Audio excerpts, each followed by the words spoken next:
Indo-British Advanced Pain Clinic, నొప్పిమాయం surgery దూరం. For appointments 9155515563. ఇంతకీ మీ అమెరికా ప్రయాణం ఎలా సాగింది? ఎందుకు వెళ్లారు అసలు యుఎస్ కి మీరు? నాకు వచ్చిన పర్సంటేజ్ కి నా మార్క్స్ కి ఎవరు కనీసం అప్లికేషన్ కూడా యాక్సెప్ట్ చేయరు. I got only 54%. ఆ ప్రాసెస్ లో నేను చిన్న స్కూల్ టీచర్ జాయిన్ అయ్యాను ఫస్ట్. అక్కడ బాగా ఇంప్రెస్ అయ్యి లేడీస్ అటెన్షన్ ఎక్కువ అయిపోయింది.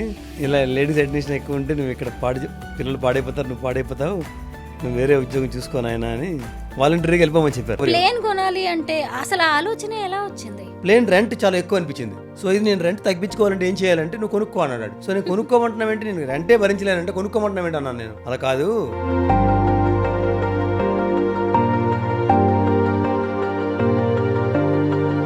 మనీ సేవింగ్ కోసం ఆయన డైరెక్ట్ గా ఏరోప్లేన్ కొనేశారు. అయితే మీరు కంపెనీ ఎలా పెట్టారు? ఆ తర్వాత స్కూల్స్ ఎందుకు పెట్టాలనిపించింది అమెరికాలో మీకు? సో ఆ విధంగా నేను నైట్ ఫ్రైడే సాటర్డే సండే పని చేయకుండా ఉండాలంటే ఏం చేయాలని ఆలోచించి స్కూల్ బిజినెస్లో దిగాను. అందరికీ నమస్కారం, నేను Swaroopa Patlapalli. Welcome to I dream. 7th class fail అయిన అబ్బాయి ఏకంగా అమెరికా వెళ్ళి ఎంటర్ప్రెన్యూర్గా మారిపోయారు. చిన్నప్పుడు ఆయన అల్లరి భరించలేక తన తల్లిని మెంటల్ హాస్పిటల్లో జాయిన్ చేశారంట. అలాంటిది అదే తల్లి ఇప్పుడు ఆయన్ని చూసి గర్వపడుతోంది. పైలట్ అవ్వాలనే కోరికతో ఏకంగా పైలట్ ట్రైనింగ్ తీసుకున్నారు. సొంతంగా ఒక ఫ్లైట్ కూడా కొనేసుకున్నారు. అమెరికాలో స్కూల్స్ కూడా నడిపారు. ఆయన IT architect, business man, traveller. అతను మరెవరో కాదు, most successful and inspirational personality Sairam Simhadri గారు. ఆయన ప్రస్తుతం నాతో పాటు ఉన్నారు. సాయిరామ్ గారితో మాట్లాడదాం. నమస్తే సాయిరామ్ గారు. నమస్కారం స్వరూప గారు. అమ్మో, అసలు మీ గురించి తెలుసుకుంటుంటే ఎన్ని ఇంట్రెస్టింగ్ విషయాలు బయటకు వస్తున్నాయో, ఎంత ఇన్స్పిరేషనల్ పర్సనాలిటీ. ముందుగా మీ లైఫ్ జర్నీ తెలుసుకుందామండి. మీది ఏ ఊరు, ఏం చదువుకున్నారు? మాది శ్రీకాకుళం జిల్లాలో హీరమండలం అనే విలేజ్ అండి. వంశధార నది ఒడ్డున ఉంది. నేను మా ఊర్లో చదువుకున్నది 6th వరకు చదువుకున్నానండి. సో 6th అయిన తర్వాత మా నాన్నగారికి సపోర్ట్ ఉన్న ఒకే ఒక్క చెల్లెలు మా అత్తగారు. ఆవిడ, వీడల్లరి మీరు భరించలేకపోతున్నారు కదా, నాకు 4 ఆడపిల్లలు ఉన్నారు, 4 ఆడపిల్లల మధ్యలో వీడిని పెడతాను, వీడు నేను ఖర్చులు అప్పుడు ఎక్స్పెన్సెస్ భరించలేదు కాబట్టి నాకు 4 కూతుర్లు కాబట్టి ఒక కూతురిని నువ్వు తీసుకెళ్ళు అని చెప్పి మా అత్త కూతురిని మా ఇంట్లో పెట్టి నన్ను మా అత్త వాళ్ళ ఇంట్లో పెట్టారు. అలా నేను 6 నుంచి 7కి వచ్చాను. 7వ తరగతి అంతా కూడా తిరిగి రోడ్డు మీద తిరిగి అవన్నీ చేశాను, కానీ చదువు అవ్వలేదు. సో ఫెయిల్ అయిపోయాను అది నేను. సో నేను పాఠాలు చెప్తే చదివి కష్టపడితే ఫెయిల్ అవ్వడం కాదు. సో చెప్తుంటే అర్థం కాక, ఇంటి మీద దృష్టి ఉండి, హోమ్సిక్ ఉండి అర్థం కాక నేను చదవలేక ఫెయిల్ అయ్యాను. కానీ ప్రజలు ఏమనుకుంటారు, ఇంట్లో అమ్మ నాన్న ఏమనుకుంటారు, వీడికి అర్థం కావట్లేదు, వీడు చదువుకోలేకపోతున్నాడు, వీడికి రావట్లేదు అనుకుంటారు కదా. సో ఆ ప్రాసెస్లో నా విపరీతం అల్లరి, చదువు రాకపోవడం అవన్నీ చూసి మా ఫాదర్ నన్ను విజయవాడ పంపించారు, హాస్టల్లో పెట్టారు. అక్కడ కూడా నేను కుదురుగా ఉండలేకపోయాను, 2-3 సార్లు పారిపోయాను. సో వీడికి ఎవరైనా కాపాడాలని చెప్తే మా అన్నయ్య ఉన్నాడు, నాకు ఇంకొక అన్నయ్య, అతనికి అస్సలు చదివే రాదు అప్పుడు. సో వీడికి సెక్యూరిటీ గార్డుగా, బాడీ గార్డుగా ఒకరిని పెడదామని చెప్పి మా బ్రదర్ని పెట్టారు నా ఎదురుగా, నా పక్కనే. సో పారిపోకుండా నన్ను చూడడం ఆయన డ్యూటీ. సో అలా నన్ను ఉంచిన తర్వాత ఎంట్రన్స్ మార్కులు పెట్టారు, ఏ క్లాస్లో పెడదామని. అన్నిట్లో 0 వచ్చాయి. సో మళ్ళీ మీ అబ్బాయి 7th క్లాస్ చదవాలి, ఆల్రెడీ ఫెయిల్ అయ్యాడు కాబట్టి అని అంటే చదివాను. స్కూల్ వరకు చాలా బాగా ఇంప్రూవ్ అయ్యాను. విదిన్ 1 ఇయర్లో నేను 3rd 4th ర్యాంక్ వచ్చాను. చాలా బాగా ఇంప్రూవ్ అయిన తర్వాత ఆ విధంగా నా ఎడ్యుకేషన్ అనేది విజయవాడలో కంటిన్యూ అయింది. ఇంటర్ వరకు చదివానండి. సో ఆ తర్వాత మళ్ళీ నాకు పెద్ద ర్యాంక్ వచ్చింది ఎంసెట్లో. సో కాలేజీలో సీట్ రాలేదు. మళ్ళీ మా నాన్నగారు ట్రై చేసి నాకు డొనేషన్ కట్టి కర్ణాటకలో చదివించారు. సో ఈ జర్నీ అంతా కూడా నాది ఎక్కడ కూడా నేను కన్సిస్టెంట్గా చదువుకోవడం అవ్వలేదు. ఒకసారి బాగా పాస్ అయితే ఇంకోసారి ఫెయిల్ అవ్వడం, ఇంకోసారి ఫెయిల్ అయితే మళ్ళీ పాస్ అవ్వడం. సో అలా అడ్డదిడ్డంగా చదువుకున్నాను. బేసికల్గా ఏం చదువుకున్నాను అనేది అర్థం కాకపోవడం కారణం మీడియం ఒకటి, ఇంగ్లీష్ మీడియం. సో ఇంటర్ వరకు తెలుగు మీడియం, సో ఇంజనీరింగ్లో ఇంగ్లీష్ మీడియం అవడంతో సో నేను ఏం చదువుతున్నానో ఆ సబ్జెక్ట్ ఏంటి, దాన్ని రియల్ లైఫ్లో ఎలా అప్లై చేయాలనేది కూడా నాకు తెలియదు. సో ఆ విధంగా నా చదువు ఐఎమ్ వెరీ హైలీ అన్సక్సెస్ఫుల్ అని చెప్పాలి చదువులో. సో నాతో పాటు చదువుకున్న వాళ్ళు ఐఐటీలు, ఆర్ఈసీ వాళ్ళు చదువుకున్నారు, ఎన్ఐటి, ఆర్ఈసీ వరంగల్ అంటే ఎన్ఐటి, ఐఏఎస్సీలు చదువుకున్నారు, ఐఐఎంలో చదువుకున్నారు, పెద్ద పెద్ద చదువులు చదువుకున్నారు. నేను మాత్రం చదువుకోలేకపోయాను. సో ఎప్పుడు నాకు నేను మంచి స్కూల్లో మంచి కాలేజీలో చదవలేదనే అసంతృప్తి నాకు ఉండిపోయింది. సో మనిషికి గుర్తింపు రావాలి, రెస్పెక్ట్ రావాలి అంటే ఇంకేదో చేయాలి. సో అది నాకు చదువు అయిన తర్వాత జాబ్లో అమెరికాలో అయింది.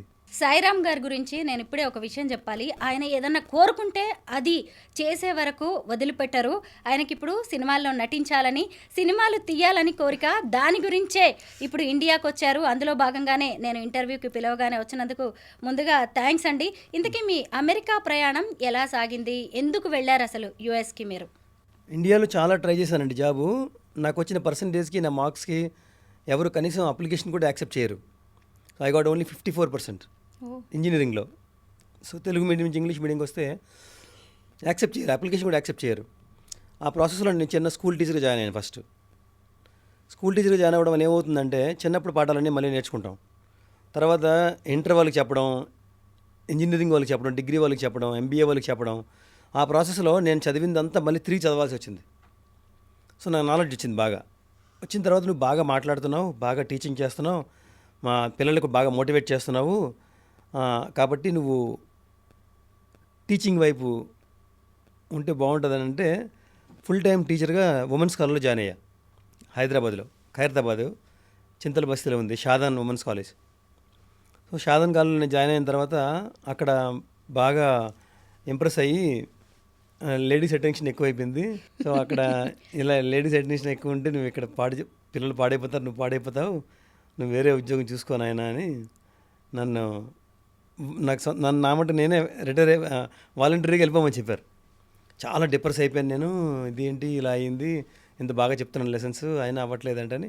నాకు అదే పర్మనెంట్ జాబ్ అనుకున్నాను నేను. ఇంకా నా జీవితంలో నేను లెక్చరరే అనుకున్నా, టీచరే అనుకున్నా. సో ఆ విధంగా అయిన తర్వాత మీకు ఇందాక చెప్పాను కదా, జాబ్ కోసం తిరుగుతుంటే ఒక అబ్బాయి బస్ స్టాప్లో కలిసి ఏం చేస్తున్నావు నువ్వు అంటే నేను అమెరికా కోసం సాఫ్ట్వేర్ ట్రై చేస్తున్నానని చెప్పాడు. అయితే నాకు కూడా ట్రై చేయాలని ఉంది. నేను బై ప్రొఫెషన్, బై ఎడ్యుకేషన్ నేను కంప్యూటర్ ఇంజనీరింగ్ చదివాను కదా, నాకు కూడా కొంచెం అర్థం అవుద్ది అని చెప్పాను. ఆ ప్రాసెస్లో నేను కంప్యూటర్ రెంట్కి తెచ్చుకొని నేనే సొంతంగా నేర్చుకొని మా నాన్నగారు కోర్స్ చేయడానికి కూడా డబ్బులు ఇచ్చేవారు కాదు. ఇప్పుడంటే అందరికీ కోర్స్కి డబ్బులు ఇస్తున్నారు, బైక్ కొంటామంటే డబ్బులు ఇస్తున్నారు, నేను ఏదైనా చేస్తానంటే ఇస్తున్నారు, కోచింగ్ ఇస్తున్నారు, స్పోర్ట్స్ అంటే ఇస్తున్నారు, అన్నీ ఇస్తున్నారు కదా. అప్పుడు అలా ఇచ్చేవారు కాదు.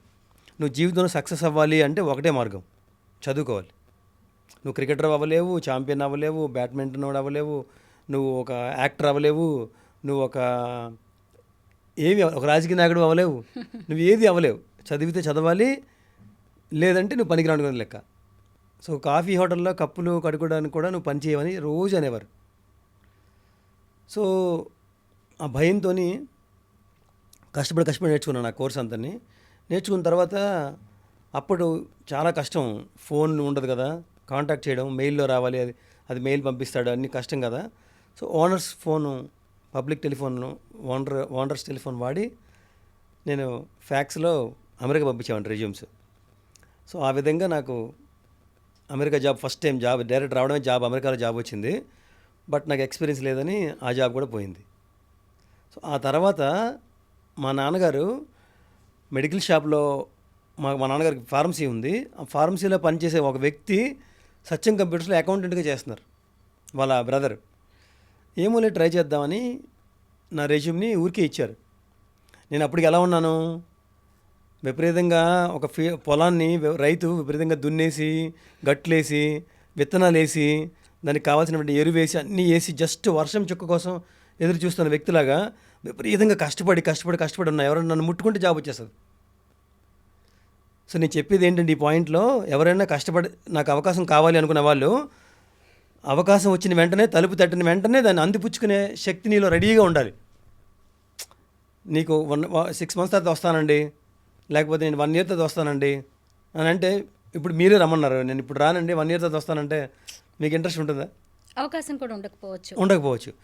సో అలా ఏదైనా మనకు అవకాశం వచ్చినప్పుడు మనం హార్డ్ వర్క్ చేసి రెడీగా ఉండాలి. సో దీనికి ఇంకో ఎగ్జాంపుల్ ఏంటంటే రాణి రుద్రమ విపరీతంగా కరువు వచ్చినప్పుడు తన దేశాన్ని ఎలా మార్చుకుంది అంటే అంత కరువులో అందరి ప్రజల తాలూకు బంగారాన్ని అమ్మి చెరువులు తవ్వించింది. అదేంటి తినడానికి తిండి లేకపోతే నువ్వు చెరువులు తవ్విస్తున్నావు ఏంటని ఆమెనే అప్పుడు ప్రజలందరూ తిట్టారు. కానీ వర్షం వచ్చిన తర్వాత చెరువులన్నీ నిండిపోయాయి. అలాగ రాణి రుద్రమ తన ఓరుగల్లు సామ్రాజ్యాన్ని సస్యశ్యామలం చేసి కరువు నుంచి బయటకు వచ్చింది. సో ఆవిడ చెరువులు తవ్వించకపోతే వర్షం అంతా పోతుంది కదండి.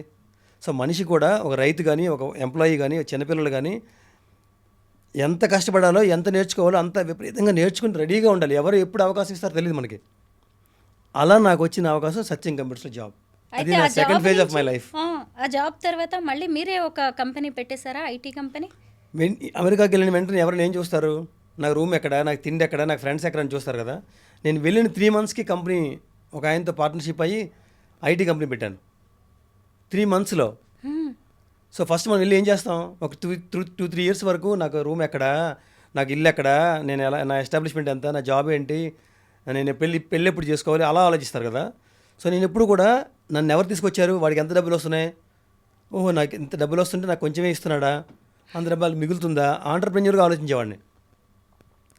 అలా ఒక ఆయనతో నేను పార్ట్నర్షిప్ చేస్తే చాలా 2-3 సంవత్సరాలు చాలా కష్టపడితే నాకు మోసం చేసి ఆయన నన్ను తప్పించేసి ఆయన కంపెనీలో కంటిన్యూ అయిపోయాడు. సో అది పెద్ద ఎదురు దెబ్బ నాకు, కానీ లెసన్, ఒక కంపెనీ ఎలా పెట్టాలి ఎలా చేయాలి అనే దానికి. సో మెల్లగా నాకు ఇండియా వచ్చాను.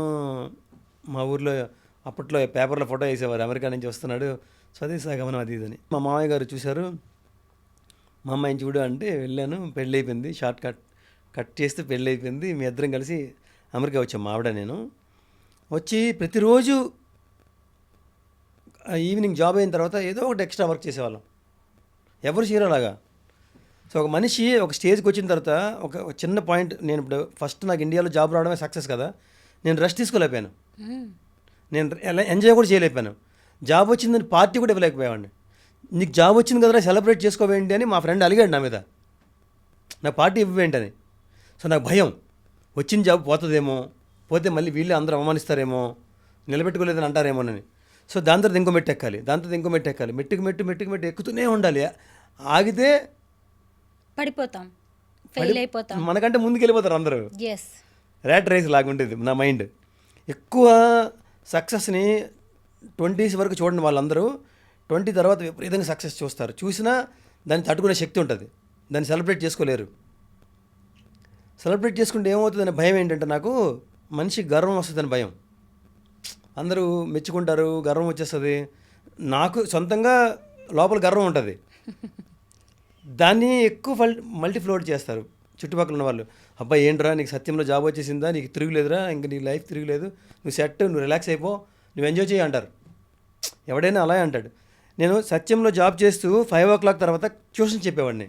నాకు వచ్చిందే ట్యూషన్స్ కదా, ట్యూషన్ చెప్పేవాడిని. సో నాకు శాలరీ కంటే ఎక్కువ అదే ఎక్కువ వచ్చే డబ్బు. అమెరికాలోనా? ఇండియాలో, ఓకే, సత్యంలో.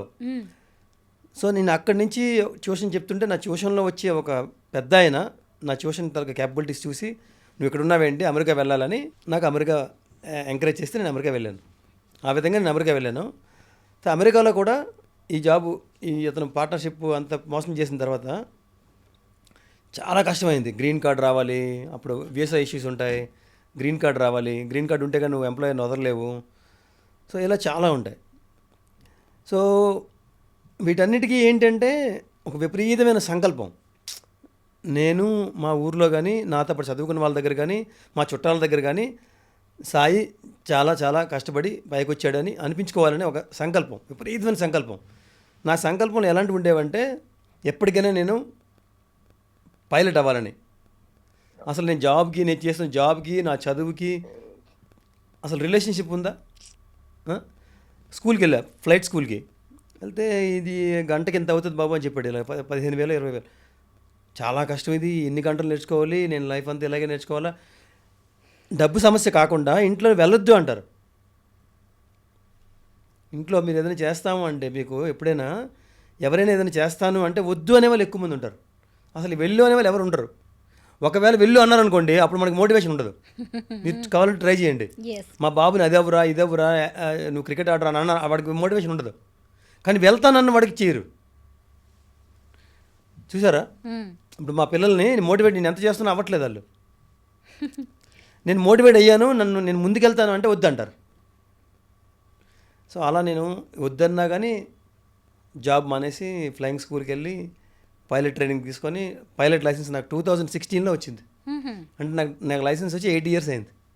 అప్పటి నుంచి every week minimum every month అయినా సరే ఫ్లయింగ్ చేస్తూ నా హాబీని వదులుకోలేదు. I still fly and I'm still a pilot.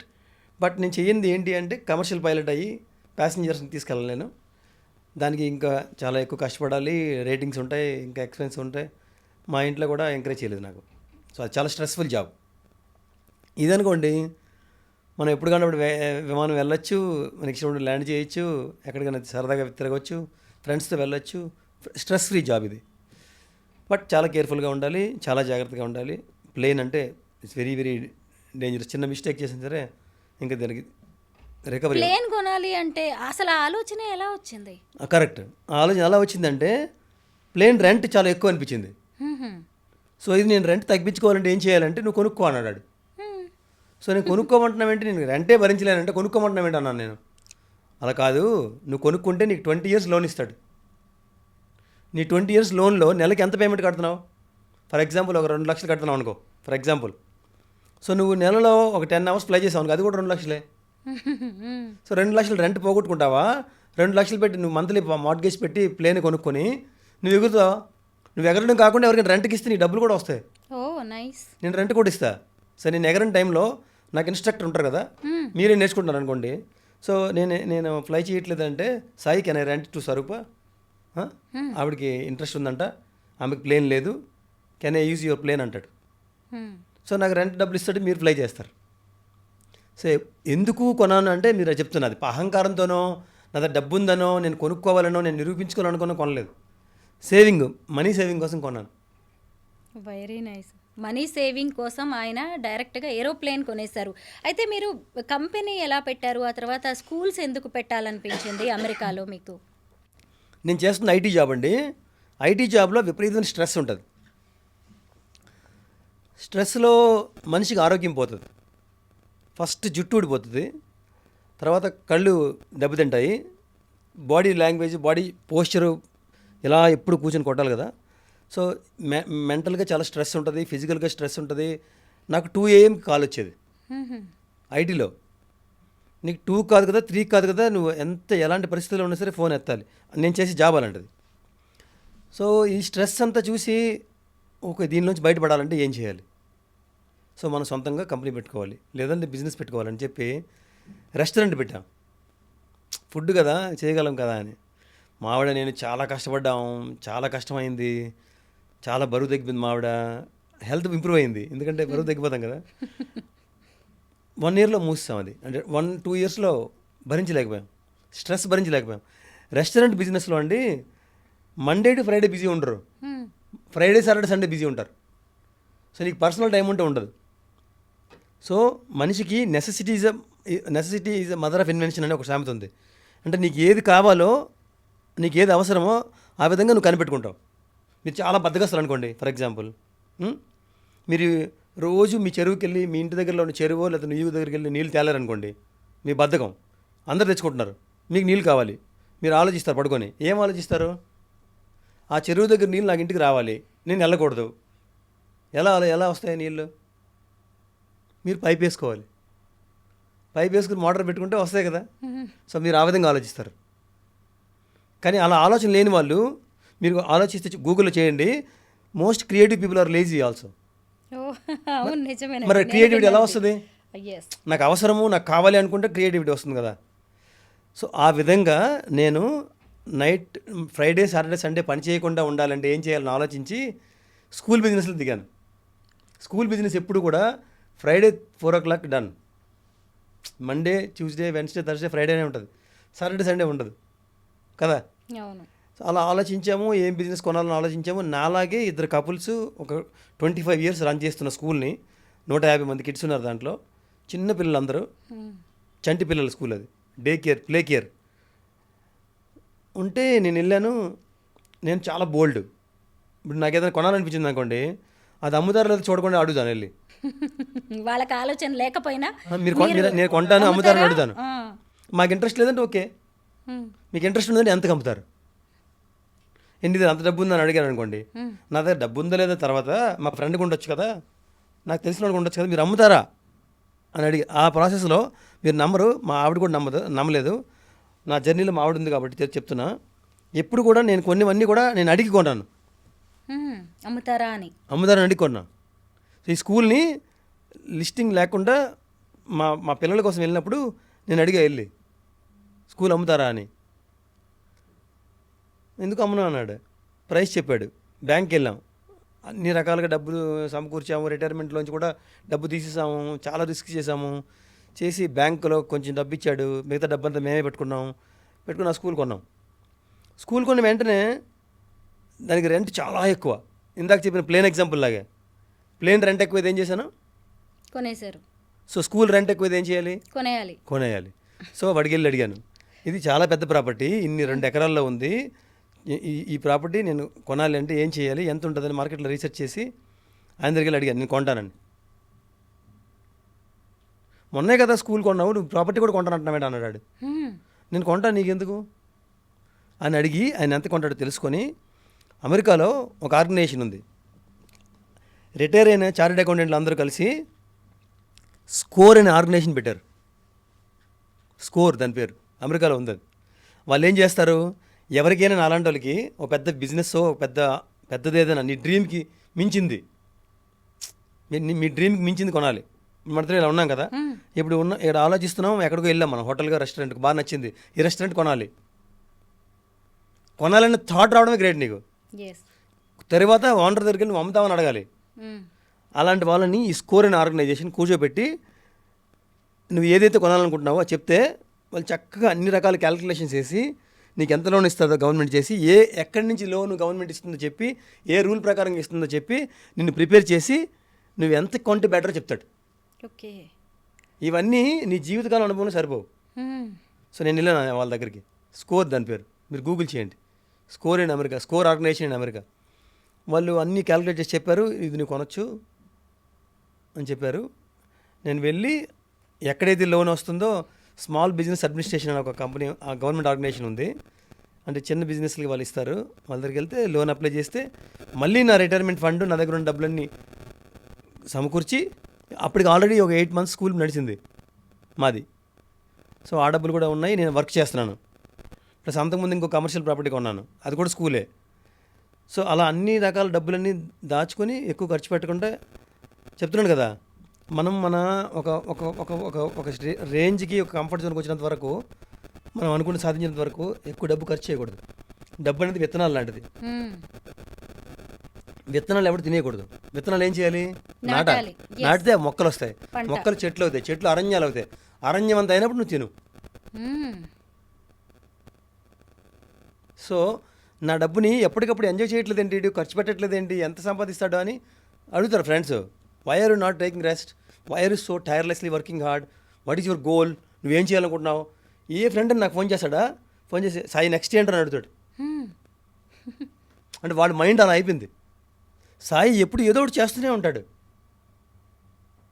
So నేను ఇంతకుముందు ఇంటర్వ్యూలో చెప్పానండి, మనిషికి సీక్రెట్ అనే బుక్ ఉంది, మీకు చెప్పాను నేను చెప్పలేదు. సీక్రెట్ అనే బుక్ ఉంది. ఆ బుక్లో ఏముంటుందంటే, నువ్వు ఏం ఆలోచిస్తే అదే అవుతుంది.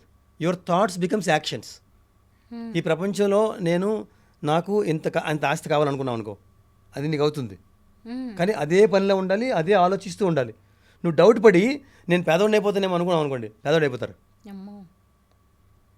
మీరు డౌట్తో డ్రైవింగ్ చేశారు అనుకోండి, అమ్మో నాకు ఎవరిని గుద్దేస్తారేమో, గుద్దేస్తాడు.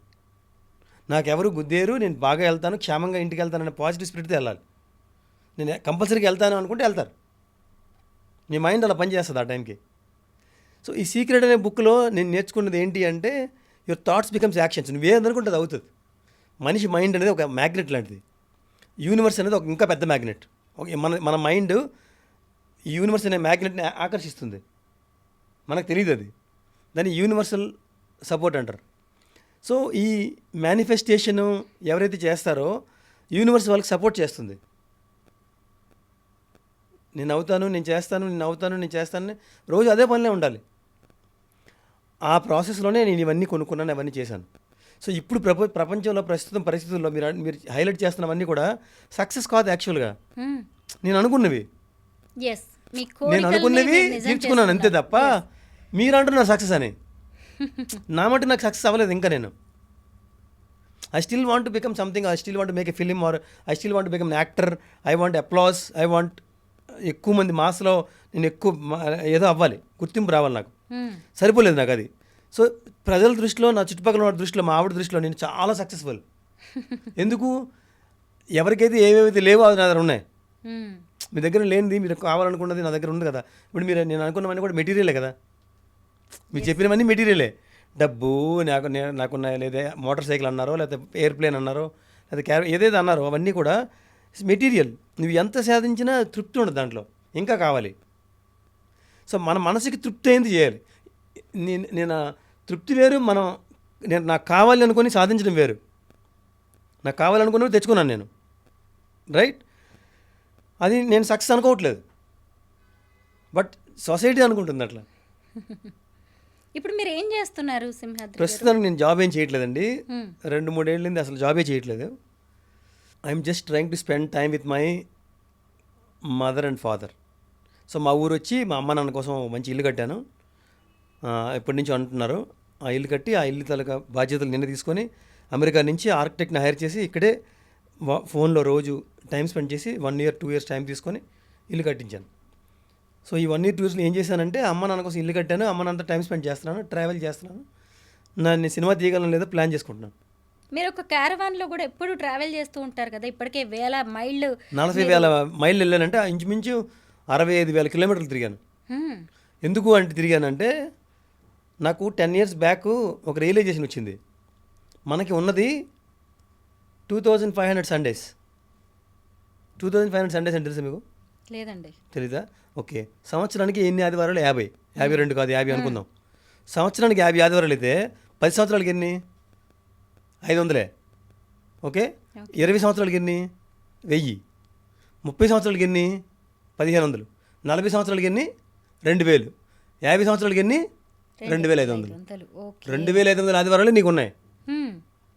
సో ఫస్ట్ 25 years నీది కాదు కదా. అమ్మ నాన్న, చదువు, 10th, డిగ్రీ, పెళ్ళి, ఏదో నీకేం తెలియదు, నువ్వేం చేయలేవు. 25 years తీసేయండి. చివరి 25 years ఉంటుందా? నీకు హాస్పిటల్, మెడికల్ చెకప్లు, మాస్టర్ చెకప్లు, ఆ రాళ్ళు ఉన్నాయి, ఈ రాళ్ళు ఉన్నాయి, మైండ్ పోయింది, మర్చిపోయాను, పారాలసిస్ అని, పార్కిన్సన్స్ అని, అవన్నీ ఉంటాయి ప్రాబ్లమ్స్. సో ఎంత మిగిలిందండి? 50 అంటే ఎంత అండి?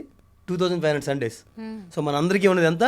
2500. ఒక గోడ మీద ఒక చార్ట్ వేసి 2500 గడులు వేయండి. ఆ గడిలో సండే అని రాయండి. ప్రతి సండే కొట్టుకుంటూ వెళ్ళండి. మీ జీవితం ఎంత చిన్నదో అర్థమవుతుంది. మీ జీవితం ఎంత చిన్నది.